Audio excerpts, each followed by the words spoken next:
Sometimes you'll anticipate certain things and you won't be able to get in on the trade. Don't get mad about it. You have to log it, record it like you saw it coming regardless, mark your charts up like you would have done if you would have been in the trade, and treat it as a learning experience. Sugarcoat it. Cheerlead yourself. Congratulate yourself for seeing it before it happened, even if you really didn't. And that's what you do with your journal. That's exactly what you do with your journal. You don't use it as a depot for depression and regret and beating yourself up. It's to constantly cheerlead yourself. Because when you go back and look at it on the weeks that you aren't doing well, it'll inspire you because you're reading it in your own words. You were there, you saw the chart. Even if it's hindsight, your subconscious retains this as pseudo experience and it filters out all the negativity. That's exactly how you journal. If you're doing anything else but that, you're wasting time and ink. As much as it may be nice and neat, if you're not doing your journal like that, you are wasting your time with it. Chances are you're probably putting in things that are creating anchors to negativity that you might not really see it as negative as you're recording it. But unless it's so sugary sweet and at risk of a diabetic coma every time you read it, you're not doing your journal right. And for the simple-minded, okay, the people that don't really want to make an effort to learn how to do this and they are just looking for something to troll all the time, they're not going to see the logic behind that because, well, first of all, they're not going to do this. But the folks that do it, it's a coping mechanism in the early stages of your development that you absolutely need because you're not going to be on that high end of energy all the time. You're going to have some difficulty. You're going to miss moves. You're going to do things incorrectly. And you're going to want to find an excuse to feel good even though you didn't do the right thing then. Or you want to find inspiration. And that's the trap that social media creates where you chase these kids out here that are doing things that are outside of trading, not making money trading, but they're showing you an image. So it's important that you balance your attention in the early stages. Until you learn how to trade, you shouldn't give a shit what anybody else is doing, me included.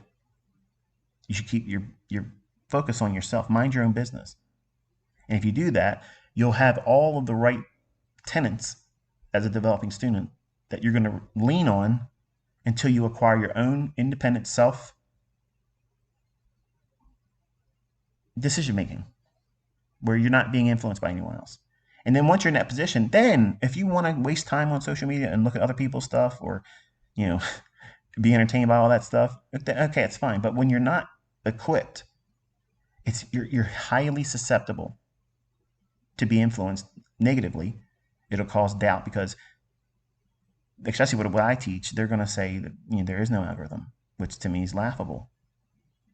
If the markets aren't booking algorithmically, why is it doing all the things I'm pointing out exactly when I'm pointing them out?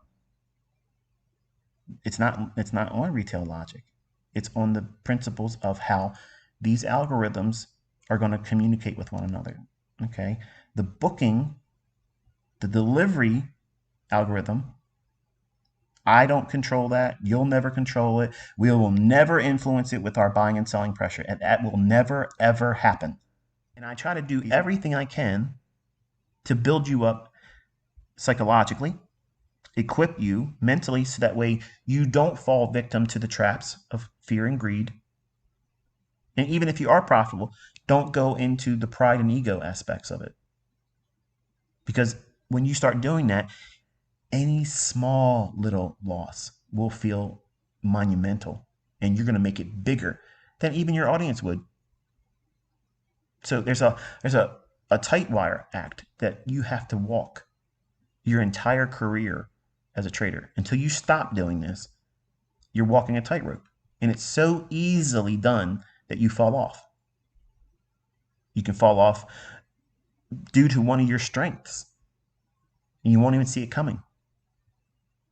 And social media is a perfect apparatus to bring that out of all of us. All of us have that tendency. You want to defend your position. You want to belittle someone else because you're miserable. You want to compete against somebody else's methodology, their service, their way of interpretation. You just want to be significant. All those types of things. That's what social media was devised for division. So inviting that into trading is literally stupid as shit. It's dumb. But if you have a service, if you have a means of operating something, then yeah, I mean, it's a tool, but treat it as a tool, not an arena to invite toxicity, because it's easily done where it'll be distracting to you, and you'll start measuring things that are not really all that important, and it'll distract you from the things that are.